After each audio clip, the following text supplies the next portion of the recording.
قارون حضرت موسیٰ علیہ السلام کے چچا کا بیٹا تھا۔ بہت ہی شکیل اور خوبصورت آدمی تھا، اس لیے لوگ اس کے حسن و جمال سے متاثر ہو کر اس کو منور کہا کرتے تھے۔ اس کے ساتھ ساتھ اس میں یہ کمال بھی تھا کہ وہ بنی اسرائیل میں تورات کا بہت بڑا عالم اور با اخلاق انسان تھا، اور لوگ اس کا بہت ادب اور احترام کرتے تھے۔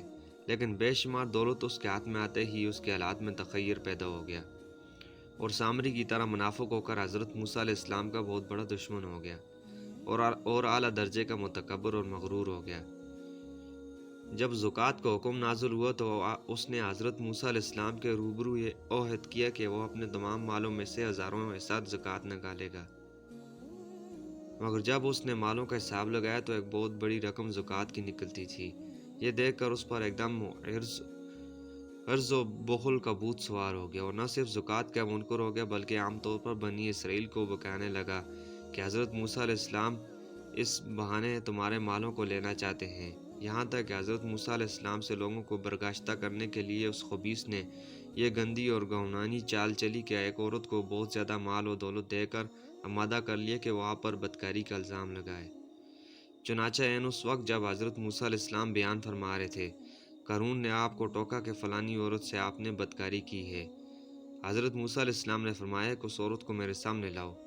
چنانچہ وہ عورت بلائی گئی تو حضرت موسیٰ علیہ السلام نے فرمایا کہ اے عورت، اس اللہ کی قسم جس نے بنی اسرائیل کے لیے دریا کو پھاڑ دیا اور عافیت و سلامتی کے ساتھ دریا کے پار کرا کر فرعون سے نجات دی، سچ سچ کہہ دے کہ واقعہ کیا ہے۔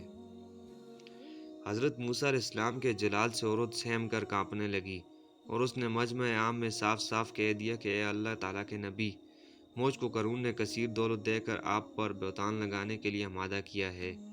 اس وقت حضرت موسیٰ علیہ السلام ابدیدہ ہو کر سجدہ شکر میں گر پڑے، اور بحالت سجدہ آپ نے یہ دعا مانگی کہ یا اللہ قارون پر اپنا قہر و غضب نازل فرما دے۔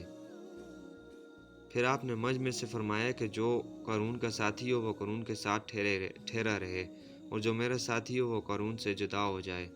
چنانچہ 2 خبیثوں کے سوا تمام بنی اسرائیل قارون سے الگ ہو گئے۔ پھر حضرت موسیٰ علیہ السلام نے زمین کو حکم دیا کہ اے زمین، تو اس کو پکڑ لے، تو قارون ایک دم گھٹنوں تک زمین میں دھنس گیا۔ پھر آپ نے دوبارہ زمین سے یہی فرمایا تو وہ کمر تک زمین میں دھنس گیا۔ یہ دیکھ کر قارون رونے اور بلبلانے لگا اور قرابت اور رشتہ داری کا واسطہ دینے لگا، مگر آپ نے کوئی التفات نہ فرمایا، یہاں تک کہ وہ بالکل زمین میں دھنس گیا۔ چنانچہ قارون کا مکان جو سونے کا تھا اور اس کا سارا خزانہ سبھی زمین میں دھنس گیا۔